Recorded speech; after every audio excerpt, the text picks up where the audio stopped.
जब शानों वाले नाना का शानों वाला पोता, अजमतों वाली माँ का अजमतों वाला बेटा,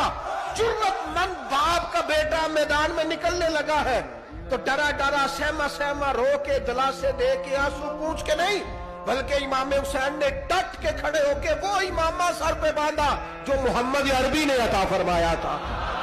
वो जुब्बा पहना जो नाना ने दिया था, वो तलवार पकड़ी जो शेर खुदा मौला अली पकड़ते थे, और हुसैन मैयतों के बावजूद मैदान में आए। फिर आवाज एक गूंजी पीछे से, वो अकेले अकेले क्यों जाते हो? तुम्हें पता है अली का बेटा, अकेले अकेले जाओगे तो तुम चेहरे की रोशनी नहीं देख रहे, आंखों की सुर्खी नहीं देख रहे, मिजाज का बलबला नहीं देख रहे, तबीयत का भागपन नहीं देख रहे, और जवानी में शहादत की लज्जत से आशना मोहम्मद का नवासा नहीं देख रहे।